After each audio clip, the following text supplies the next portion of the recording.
Good morning. So we have established a women's safety initiative here in Ireland called laochra Éire.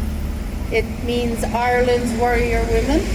The group is designed to incorporate the need for self-defence, first aid, counselling, support and legal advice, because there is nobody representing the working class community here in Ireland, and we are the backbone of the country. We are the caretakers of our community heritage, and we need to unite in the 26 counties and also up north. So we're going to be working with some people in the 6 counties up north to unite the 32 counties of Ireland. Because there's nobody representing the working class community and we are the backbone of the country, we are currently feeling deracinated in Ireland.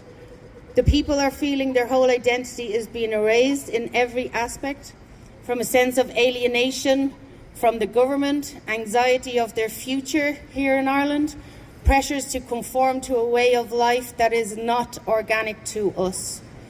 We want to put the Irish people first because up until now, the government's idea of equity hasn't been inclusive to the Irish people. But we feel, as the homemakers and guardians of the country, we need to build communities to protect ourselves.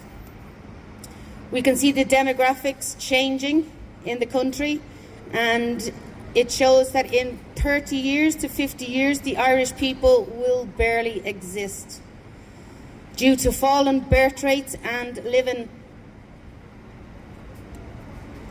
in the different lifestyles, particularly atheistic, with children cancelling their parents and vice versa due to internet programming and government initiatives in the school.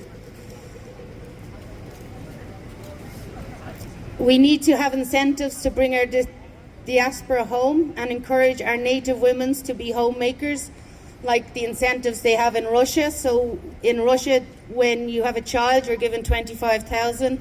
You have access to half-price housing, free childcare and free medical for their indigenous people. This is in a way will help build our community back up so that our ethnicity doesn't die. That's why we encourage a Christian stronghold of values and morals, bringing back a community spirit, because currently we are underutilising what we have and we need help and encouragement to build in our communities and work together. We need to adopt also a UAE migration policy so we can give work permits, but we don't give citizenship, we don't give the right to vote, and we have no Gardaí or government involvement. We encourage workers that come here to work, we encourage them to earn, to go home and build their own communities as we want to build ours, with restructuring of the government and a new government elected, not selected. We are currently also in breach of the Migration Pact, because the Migration Pact says they must go to the first safest country. Ireland is not the first safest country to any of these countries seeking asylum. On that stance alone, Ireland needs to return them to their first safest country through the Eurodac system, with Europe paying the deportation bill. Furthering from that, in order to keep our women, children, and most vulnerable safe, we need to make accountability for people in organisations such as Kate Gannon, the CEO of TUSLA, and we need to be giving these people all notice of liability, that anything that happens in the future, they are personally held liable.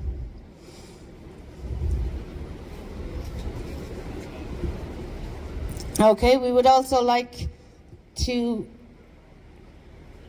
talk to the President Karol Nawrocki of Poland, President Tamás Sziluk of Hungary, President Donald Trump of America, President Vladimir Putin from Russia, to acknowledge that the Irish Constitution in Cló Gaelach be standing and recognised in the courts. And we appeal to Elon Musk, as he's offered to support matters of truth, that he may come to our aid in our building of this Women's Safety Council or laochra Éire, and that we can get the help to build it and become nationwide and close our country off and start rebuilding our country to the country that it should be. Thank you.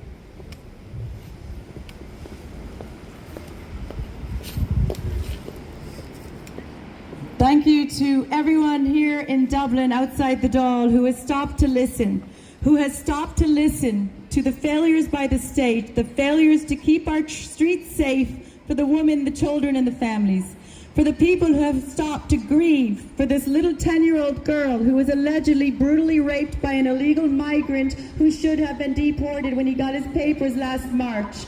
Thank you to everyone. I feel the tide is turning. We have not seen abuse come our way today. We have not had labels or vilification. Instead, we have seen the Irish stop and talk to us with concern and with compassion, and to offer thanks for being the ones to speak up.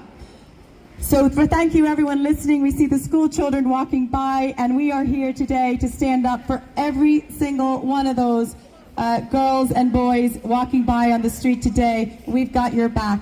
God bless you all, and God bless Ireland.